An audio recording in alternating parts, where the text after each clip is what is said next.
And coming up on the marketplace, the National Development Bank to be fully operational from October. The finance minister says the appointment of its CEO and board chair has been finalized. We have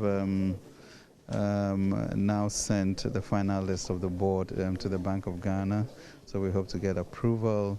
We have selected the first CEO, so he will be 24/7 from now, and we expect therefore for an efficient execution of that.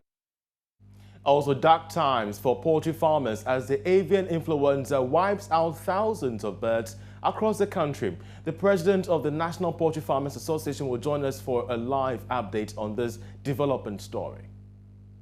I said this, if they destroy them, this is all my livelihood. My family, everything comes from there. I don't have any other business. Now the best I go unless I started it. And they are telling me I cannot start unless 3 months I can use this facility. So you can imagine, 3 months. And to start new one, it takes 6 months before they start laying. And later, painting amid the pandemic. We'll tell the stories of artists facelifting Ghana's crawling arts and craft sector ahead of input by the Ghana Export Promotion Authority to beef up the competitiveness of the art and crafts industry. And we have all these stories and more coming up shortly after this break. This day.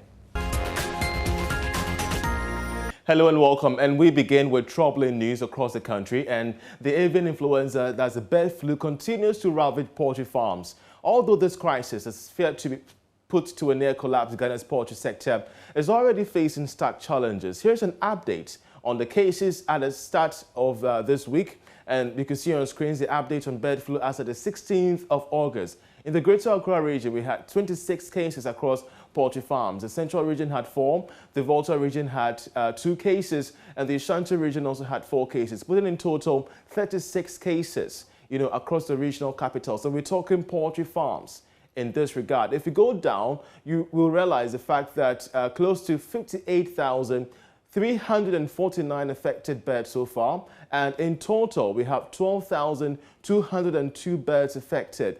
Between 8th August and the 16th of August, we could see the jump there, close to 12,000 birds affected in this particular regard. It's so telling, especially when the Poultry Farmers Association is raising concerns about the impact on their livelihood and, of course, their profit margins. But even as we, pull up these numbers on your screens, let's also bring you an update. Let's pull back a report that my colleague Emma Davis once had regarding the impact of the bird flu on poultry farmers in Ghana.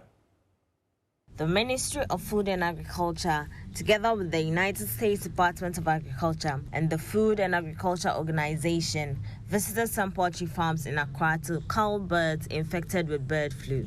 Speaking to the media, Deputy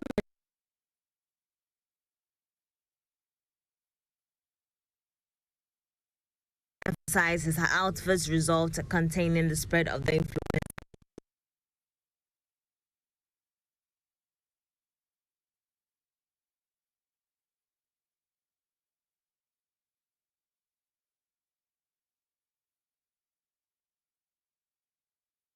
The Ministry of Food and Agriculture, together with the United States Department of Agriculture and the Food and Agriculture Organization, visited some poultry farms in Accra to cull birds infected with bird flu.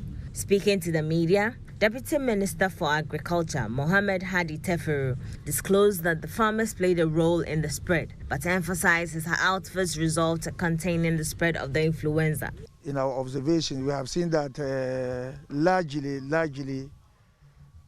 the farmers themselves have to be blamed in a large measure of this challenge that we are facing. We have seen the birds that have been depopulated. It is having a lot of effect, or it will have a lot of effect on their income for the next few weeks that they are going to be doing without these farms. So government is doing everything possible to contain the spread of the disease to other parts of the country, because the Revenue for Food and Jobs project is real. Government is doing everything possible to see the livestock industry grow. So support will come in diverse ways, technically, financially, to revamp the farms. Umar Mohammed Khalid, one of the poultry farmers whose farm was depopulated, said the farm is his only source of livelihood and is likely to stay home in the next 9 months. I pleaded with him. I said, this, if they destroy them, this is all my livelihood. Our family, everything comes from there. I don't have any other business.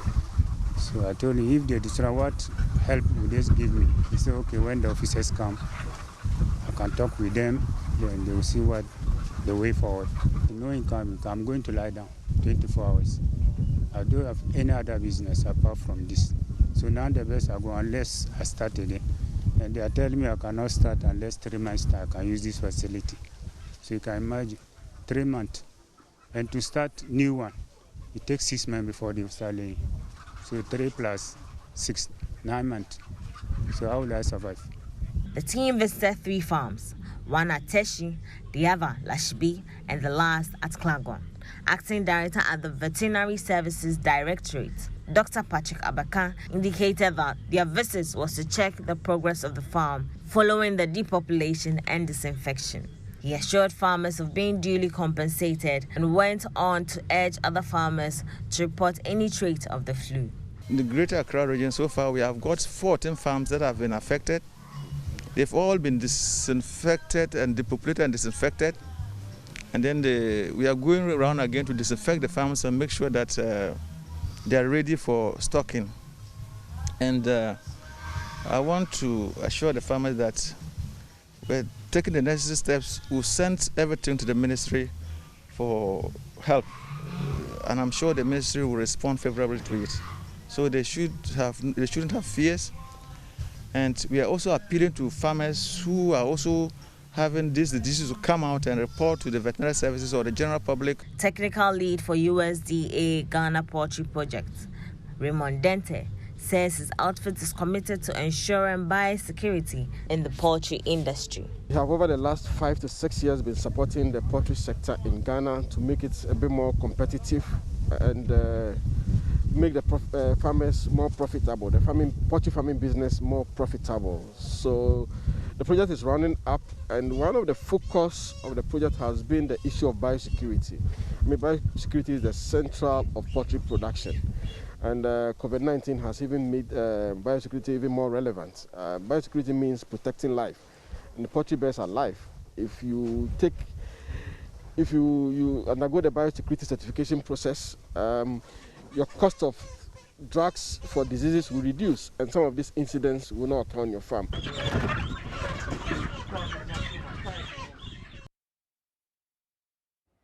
Let's bring in the president of the Ghana Poultry Farmers Association, Victor Pon Ajay. Many thanks that you could join us. Let's start with the case count from the Agric Ministry. 12,220 new birds affected nationwide. Is there a spike? And if so, how is the association containing the spread? Hello? Hello, sir. Welcome to the program. Could you hear me? Thank you. I can hear you now. Great. Well, so we have figures from the Ministry of Agriculture, the fact that 12,220 new birds have been affected by the avian influenza. Is there really a spike from your perspective? And if there is indeed, is the association really intended to contain the spread of this virus? Yeah, thank you very much. I would say that we have to give credit to the veterinary services for the good work that they are doing now. Compared to the year 2015-2016, we had over 148,000 birds destroyed. And now we have about 41,000 up to about 50,000. So they are doing their best. There's a lot of collaboration between the birds and the association and the government agencies like NADMO, Fire Service, and the Ministry of Food and Agriculture, the deputy ministers too, they are doing very well. So with this, although the outbreak is within us, but we are making more effort to avert the spread. But even as you make these efforts to avert the spread, the cases keep increasing. What could be going wrong? Well, definitely it's increasing, but we are hoping that it will stop along the line. That's why I gave you the figures that we have previously, 148,000. But now we have about between 40,000 and 50,000. So we are doing our best. We are sensitizing the farmers as to how what they should do to avoid the spread, especially intensifying their biosecurity measures. When we talk of biosecurity, it means we are protecting life. All right. Bio means life, and security means protection. So it's up to the farmers to take our advice, and we know that they are doing exactly that. But That's how why, much? But how much yes. revenue? How much revenue are farmers losing out of the spread? How much revenue are farmers losing? Poultry farmers losing out of this virus?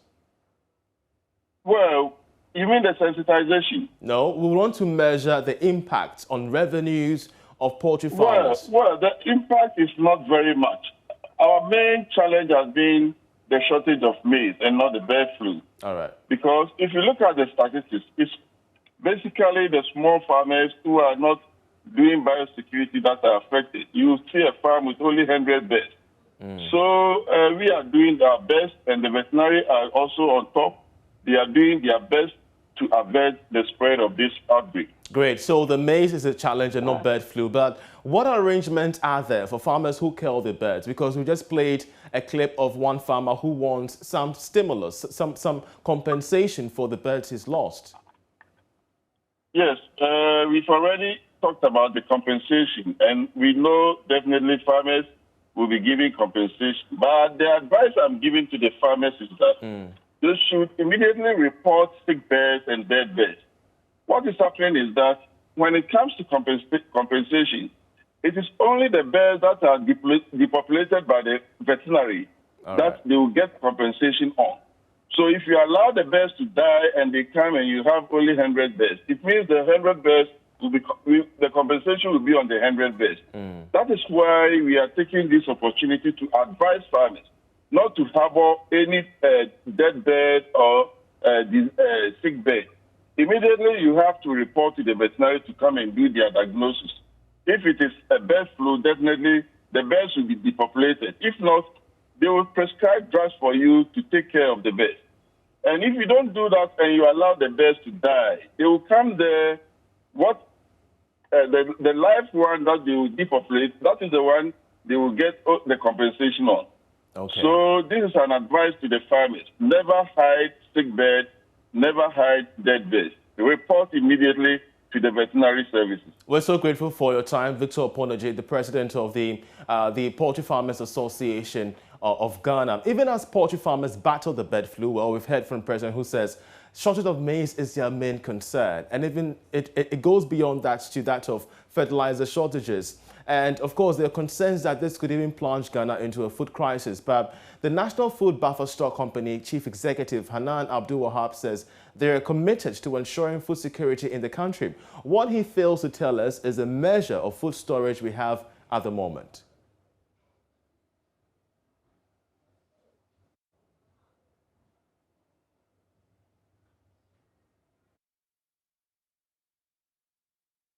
Generally, it's going on well because we have more farmers. I think we have clocked over 1 million farmers now.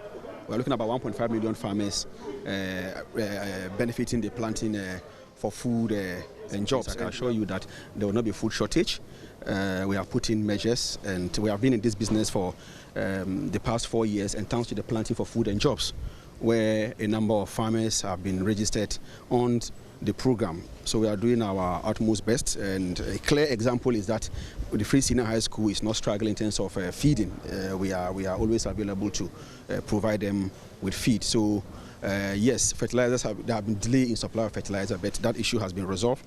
A number of trucks have moved from Tema to the parts of the north to deliver fertilizers to farmers.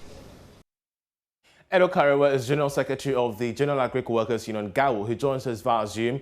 Mr. Karewa, we're grateful that you joined us. Clarify this point for us. Is it a national security issue disclosing the measure of food storage in any country, from your perspective? Well, let me say good afternoon to you all. And of course, when you look at food, food is very critical. And where there's no food, there's no peace of mind, and it can lead to a national security crisis. You've seen what has happened to countries where there's no food. In our case, we don't have to wait until it gets there. But given developments, we are moving towards to a crisis, a serious crisis, food shortage in this country. So therefore, ours may take a different. So therefore, based on your premise, what's the state of fertilizer distribution in Ghana as we speak? From your perspective, what's the true state of it? Well, there's no fertilizer on the market, particularly subsidized fertilizer. We have been told that the bill that was there, government has paid it. But it doesn't just look like that. It's not like once government has approved the money to be paid, it's like going to the market and you hold the money and the fertilizer is there. The fertilizer will now have to be conveyed from Tema, from Accra to the hinterland, wherever the fertilizer is needed. And then it takes time to do that. I've also heard the CEO of the buffer stock saying that fertilizers have been delivered. You know, it's not just as easy as that, because it takes time for the fertilizer to get to the farmers. And I'll tell you that it is more than a month since we had the fertilizer crisis. If today fertilizer even gets to the farmer, you have to choose between broadcasting the fertilizer or not.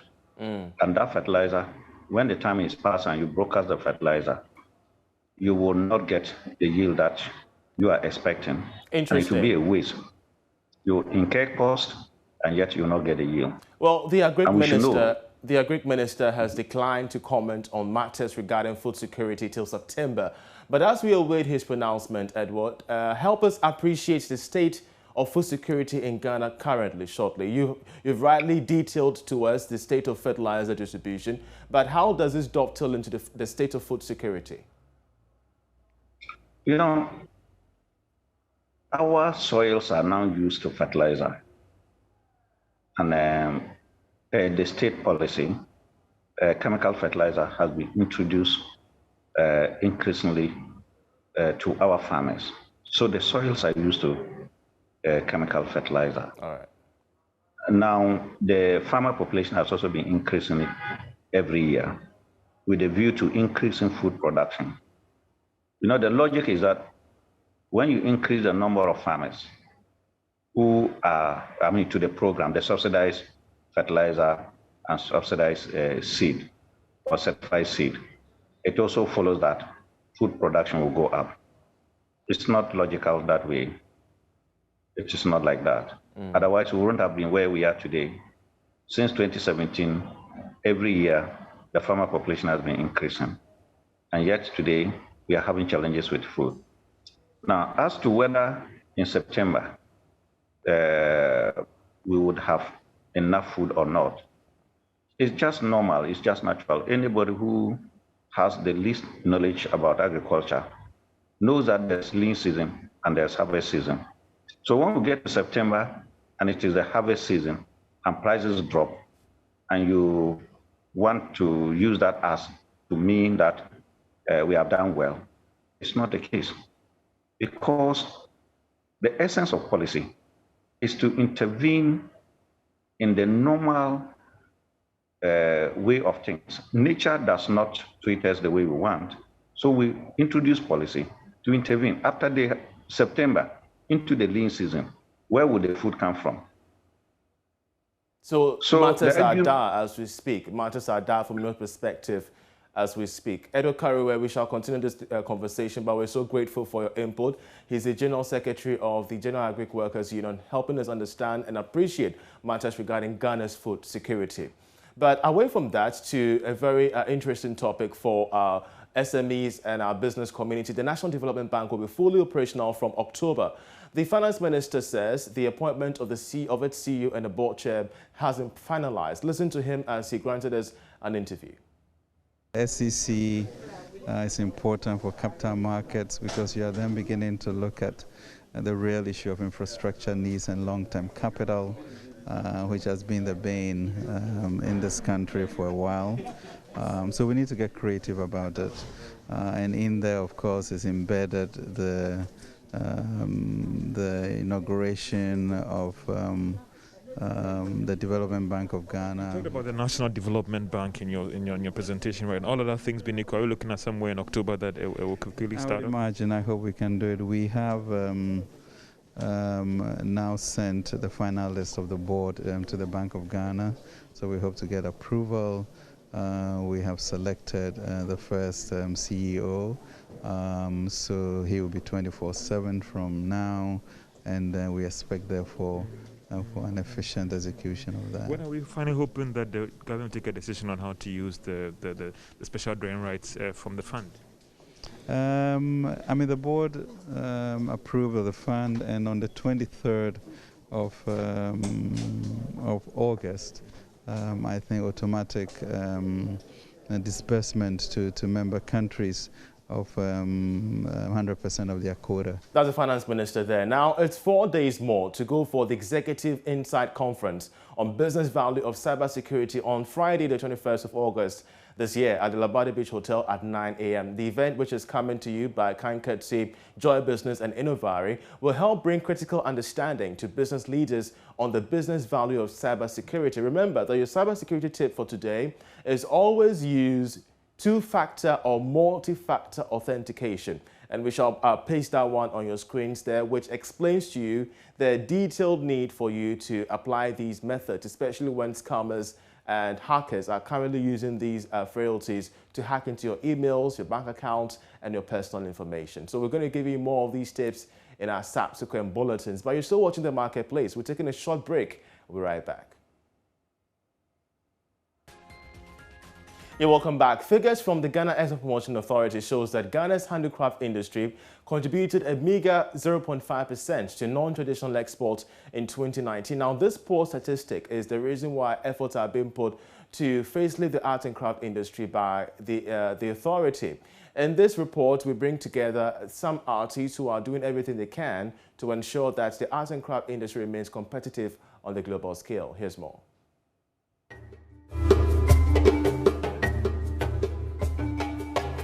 With $2.5 billion up for grabs in an untapped arts and craft industry, talented Ghanaian artists are pulling their strides to make up for the losses suffered. I have come to the art gallery of Sami Bentel, an artist whose work of art has massive demand in the West. For him, his choice to return home from the United States was the responsibility to facelift what he considers a crawling art and crafts industry. The only thing is that I'm a Ghanaian, so there has to be a Ghanaian flavor, which I'm very, very, very much in love with. We do know that your art appeals so much to the diaspora. You've been in the United States for quite a while, and you're recently here in Ghana. The question, therefore, is why the choice to come back home when a chunk of your market is abroad? Home is where the real flavor is.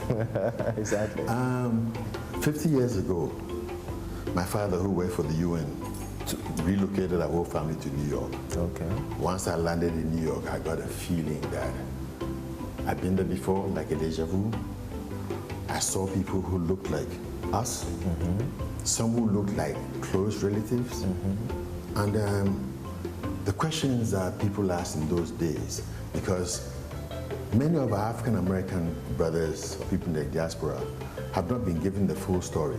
You have to represent where you're coming from. But you know, one interesting part of your story is the fact that you've been in the States for quite a while, and you have established your business there for some specific reasons, so that you're much more exposed to the opportunities that come with the art and crafts abroad. But here in Ghana, we have a huge challenge. We've seen so many young entrepreneurs wanting to venture into the art and craft industry, but they have no clue how to commercialize it and how to appeal, not just to the diaspora or the markets abroad, but also the local market.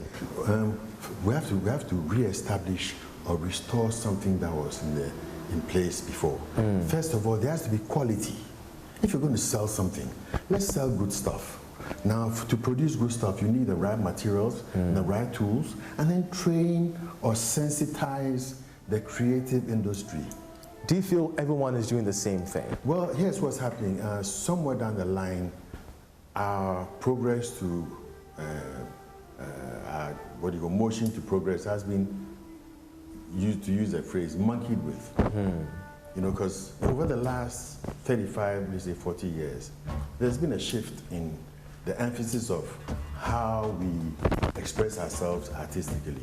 There's a strong Western influence that is always hovering and insidiously, you know, trying to direct us in a certain way.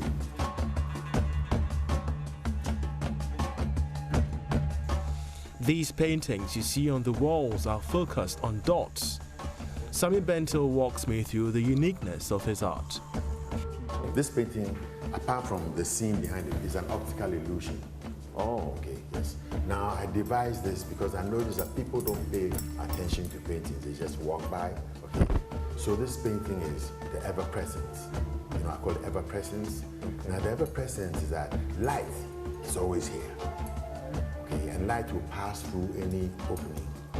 So these bars here are the bars of a prison cell, and the light from outside is falling on the floor. The reflections on the ground. So when the direction is showing where the light is coming from over there.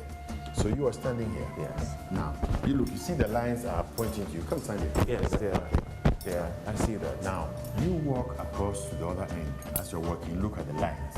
Okay. Go all the way to the end. All the way to the end.